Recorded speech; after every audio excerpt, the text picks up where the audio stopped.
The Battle of Saint-Mihiels was a major World War I battle fought from 12 to 15 September 1918, involving the American Expeditionary Force and 110,000 French troops under the command of General John J. Pershing of the United States against German positions. The U.S. Army Air Service played a significant role in this action. This battle marked the first use of the terms D-Day and HR by the Americans.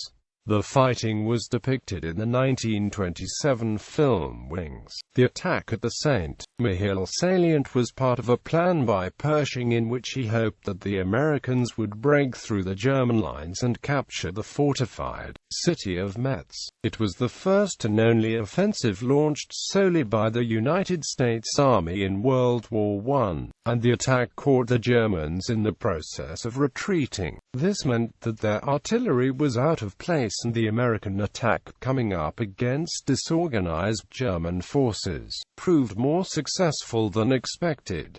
The Saint-Mihiel attack established the stature of the U.S. Army in the eyes of the French and British forces, and again demonstrated the critical role of artillery during World War I and the difficulty of supplying such massive armies while they were on the move. The U.S. attack faltered as artillery and food supplies were left behind on the muddy roads. The attack on Metz was not realized, as the Germans refortified the positions and the Americans then turned their efforts to the Meuse-Argonne offensive. Background: the Saint-Mihiel salient. Saint-Mihiel is a town in the Meuse department in northeastern France. Since the end of the 1870–71 Franco-Prussian War, the town was no longer considered important strategically and military installations were not developed. This changed early in World War I, with the town inside the battlefront. In 1914, the German command wished to take the Verdun fortifications, which formed a strong point in the French lines. A first attempt at Bois-le-Prétre failed despite violent fighting. During two more attempts, German troops took Saint-Mihiel and the fort at Camp des Romains, but they were ultimately stopped at the Fort de Troyes to the south of Verdun. During the course of the war, the front did not change much in this area. Saint-Mihiel formed a salient inside the French lines, blocking communications between Nancy and Verdun. The area near Saint-Mihiel would know much fighting. The Crête des Eparges, February to April 1915. The Bois d'Ailly and the Tranchée de la Soie, isolated behind German lines. Commander d'André's men fight 3 days without food or water before surrender in May 1915. Bois Brûlé. Many casualties when German conqueror Redoubed on December 1914. It is here that the sub-officer Jacques Péricard pronounced the famous words, "Débat les morts," on 8 April 1915. The Forêt de Premont, the Tête Vache trenches, Colon Trench. But despite French attacks, the German forces were able to retain this strategic location until the last months of the war. Prelude. General John Pershing thought that a successful Allied attack in the region of Saint-Mihiel, Metz, and Verdun would have a significant effect on the German army. General Pershing was also aware that the area's terrain setting first dictated that the restricted rail and road communications into Verdun be cleared, and that a continuation of the attack to capture the German railroad center at Metz would be devastating to the Germans. After these goals were accomplished, the Americans could launch offensives into Germany proper. The American First Army had been activated in August and taken over the sector of the Allied line. Pershing had to persuade Marshal Foch to permit an American attack on the salient. Weather reports. The Weather Corps of Corps operational order stated, visibility, heavy driving wind and rain during parts of day and night. Roads, very muddy. Quote, This would pose a challenge to the Americans when the order to advance was given. In some parts of the road, the men were almost knee-deep in mud and water. After 5 days of rain, the ground was nearly impassable to both the American tanks and infantry. Many of the tanks were wrecked with water leakage into the engine, while others would get stuck in mud flows. Some of the infantrymen developed early stages of trench foot, even before the trenches were dug. German defensive positions. Prior to the American operation, the Germans installed many in-depth series of trenches, wire obstacles, and machine gun nests. The battlefield's terrain included the nearby premises of 3 villages: Vigneules, Thiaucourt, and Hannonville-sous-les-Côtes. Their capture would accelerate the envelopment of the German divisions near Saint-Mihiel. The American forces planned to breach the trenches and then advance along the enemy's logistical road network. The Germans knew many details about the Allied offensive campaign coming against them. One Swiss newspaper had published the date, time, and duration of the preparatory barrage. However, the German army stationed in the area of Saint-Mihiel lacked sufficient manpower, firepower and effective leadership to launch a counter-attack of its own against the Allies. With Allied offensives to the north, the Germans decided to pull out of the Saint-Mihiel salient and consolidate the forces near the Hindenburg Line. The order to evacuate the area was given on the 8th of September. The Allied forces discovered the information on a written order to Army Group Galwitz. Allied tank support. Although the AF was new to the French theatre of war, it trained hard for nearly a year in preparation for fighting against the German armies. The use by the British of tanks at the Battle of Cambrai in 1917 impressed General Pershing so much that he ordered the creation of a tank force to support the AF's infantry. As a result, by September 1918, Lieutenant Colonel George S. Patton, Jr. had finished training 2 tank battalions, 144 French-built Renault FD light tanks organized as the 344th and 345th Battalions of the United States Tank Corps at Langes, France, for an upcoming offensive at the Saint-Mihiel salient. Due to the serious resistance of the enemy, especially along the eastern edge of the Forêt d'Argonne and in the vicinity of Cheppy and Varennes, and due also the lack of support of the infantry, all the tanks had, contrary to plan, entered the action before evening of the first day. The 344th Battalion, supporting the advance of the 28th and 35th Divisions, left the positions of departure and advanced ahead of the infantry at HR on the morning of the 26th. Colonel G. S. Patton, Jr., commanding the brigade of tanks, was wounded while getting tanks forward and rallying disorganized infantrymen to attack enemy resistance.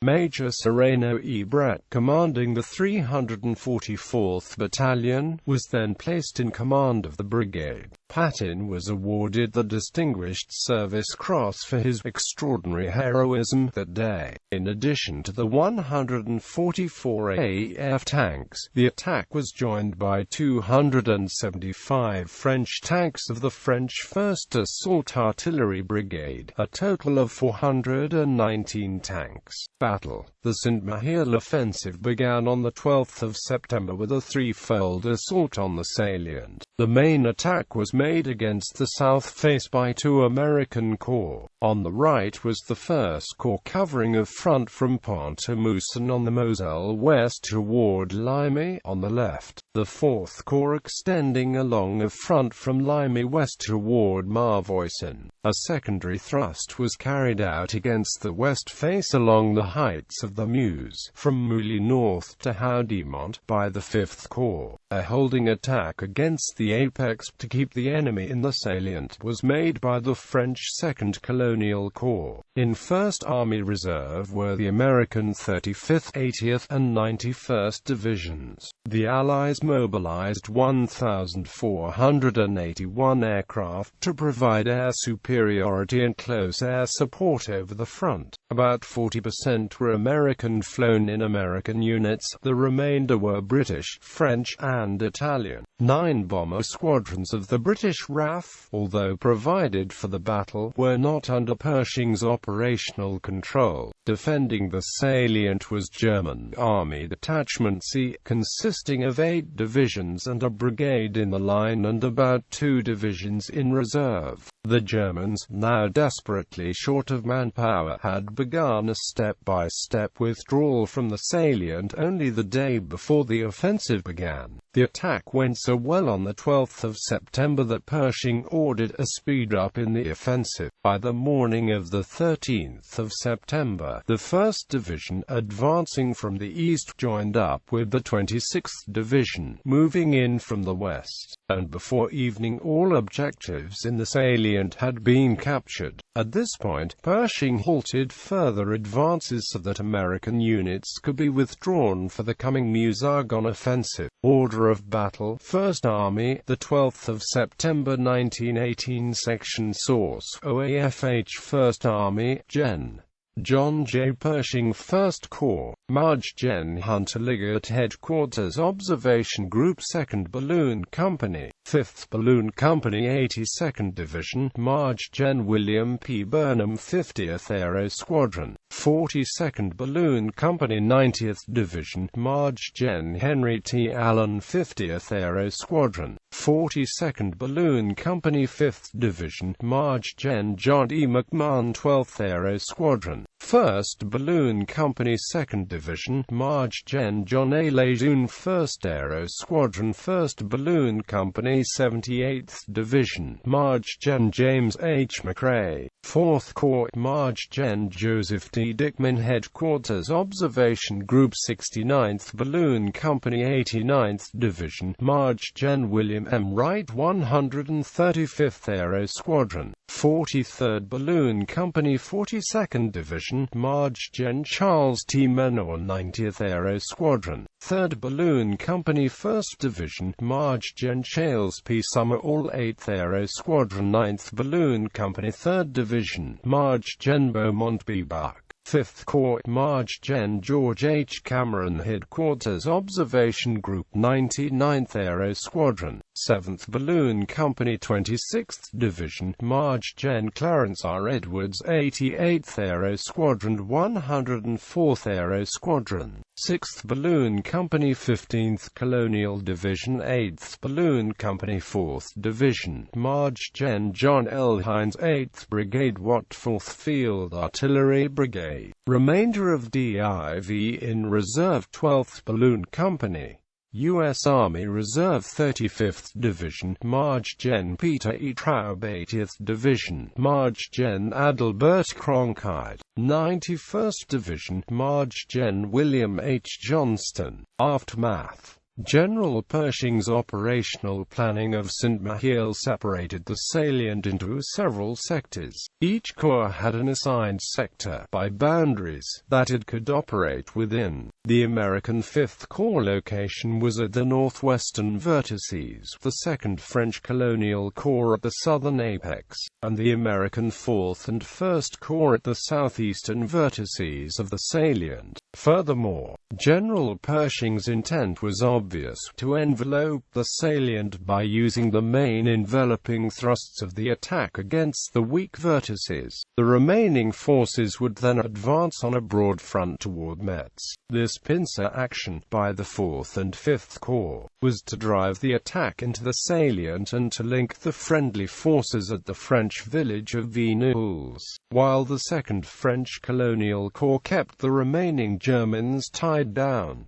One reason for the American forces' success at Saint-Mihiel was General Pershing's thoroughly detailed operations order. Pershing's operation included detailed plans for penetrating the Germans' trenches, using a combined arms approach to warfare. His plan had tanks supporting the advancing infantry, with 2 tank companies interspersed into a depth of at least 3 lines, and a 3rd tank company in reserve. The result of the detailed planning was an almost unopposed assault into the salient. The American First Corps reached its first day's objective before noon, and the second day's objective by late afternoon of the 2nd. Another reason for the American success was the audacity of the small unit commanders on the battlefield. Unlike other officers who commanded the soldiers from the rear, Colonel Patton and his subordinates would lead the men from the front lines. They believed that a commander's personal control of the situation would help ease the chaos of the battlefield.